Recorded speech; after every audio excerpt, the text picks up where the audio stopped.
I don't mix them up for her sake. Shabbat shalom to everybody. And I am the veteran du jour. And before saying anything, I want to thank those who organized this service.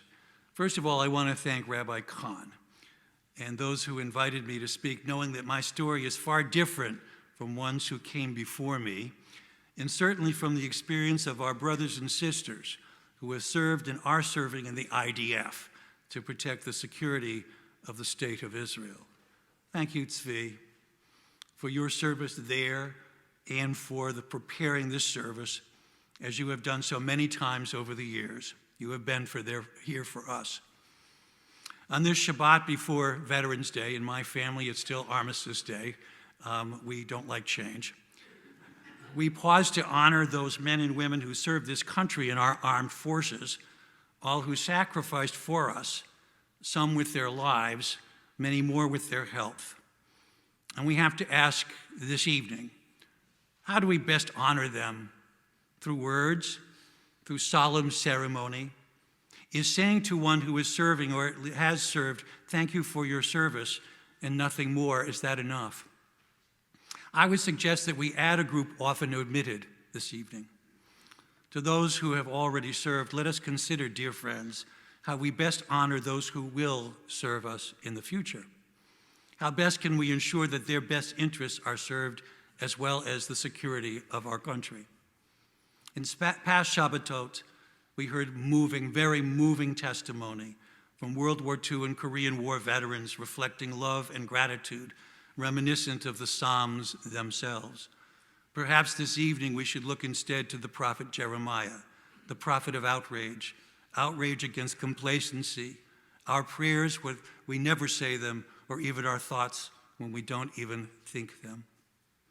Among the vets in my family, we have lots of Williams, a couple of Bobs, and one Jeff.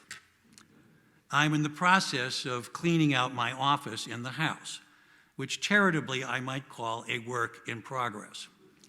Amongst the many boxes, one produced a telegram from 1918, received by my grandmother and her sister, that my great-uncle Will had landed safely in France, where he served in the last year of the First World War. His brother-in-law, my grandfather, and another Will, trained flyers who would serve as aces in that war, and I grew up as a child going out to their house in Bristol, Connecticut, where one of the propellers from his plane was decorating one of the walls. My dad volunteered for training school, the officers' training school in 1941, and his brother-in-law, my uncle Bob May, served as an intelligence behind enemy lines serviceman during the Battle of the Bulge. My brother served in the Army in Berlin in 1961, and my nephew, his son, also a Will, served in Iraq during Desert Storm in the Kurdish area of that country.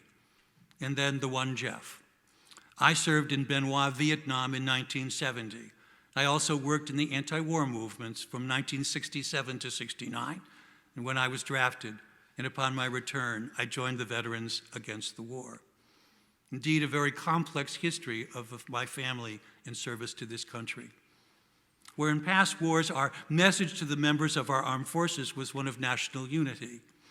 We who served in Vietnam received a different message, and perhaps a warning to those who believe that service and sacrifice can be delegated to just a small minority who shoulder a disproportionate burden of the defense of our great nation. The message was this: when we say we, what we really mean is you and not us. From Numbers 32. And the tribes of Reuben and Gad owned vast numbers of livestock. So when they saw the lands of Jezer and Gilead, they were ideally suited for their flocks and herds. They came to Moses, Eleazar the priest, and the other leaders of the community. The Lord, they said, has conquered the whole area east of the Jordan for the community of Israel, and it is ideally suited for all our livestock. If we have found favor with you, please let us have this land as our property, instead of giving us land across the river. But Moses became incensed. Do you intend to stay here when your brothers go across and do all the fighting? Moses asked the men of Gad and Reuben. Why do you want to discourage the rest of the people of Israel from going across the land that the Lord has given them?" And they answered. But they approached Moses again and answered, "We simply want to build pens for our livestock and fortified towns for our wives and children. Then we will arm ourselves and lead our fellow Israelites into battle until we have brought them safely to their land. Meanwhile, our families will stay in fortified towns we build here, so that they will be safe from the attacks by the local people. We will not return to our homes until all the people of Israel have received their portions of land. But we do not claim any land on the other side of the Jordan. We would rather live here on the east side and accept this as our grant of land." And then Moses said, "If you keep your word and arm yourselves for the Lord's battles, and if your troops cross the Jordan and keep fighting until the Lord has driven out his enemies, then you may return when the Lord has conquered the land." Who are the Reubenites and the Gadites today here in this country? Perhaps it is we, except that unlike the two ancient tribes, we do even less. We who choose to stay out of battles that our country enters, we who forget that other people's children are fighting for us in lands we rarely even think about. Do we busy ourselves in concern for our men and women who volunteer to place their lives in danger? And if they return alive, do we care that many suffer from the results of their service after repeated tours of duty, but wait months and even years of red tape before they receive help that they justly deserve, having sacrificed for our country? A dear friend who served with me in Vietnam suffers from Parkinson's disease and is institutionalized. And yet it was only this last year that he received coverage when the VA finally agreed that Parkinson's was one of the many illnesses related to Agent Orange, which all of us were exposed to. Do we support them best by doing what one of our former presidents suggested we do? By shopping at our local mall to boost the economy? Over the years, we have heard testimony from the Bima of veterans who served at other times in wars in which virtually the entire nation sacrificed both here and overseas. Yesterday, we said farewell to Dolores Karff, one of our long-standing members. I remember her late husband, Robert, who served in the South Pacific and endured indescribable hardship, landing him in a hospital for 6 months when he returned in 1945. His son told me that there was a document that he had written telling them everything that had happened, and he said after 2 pages he wept.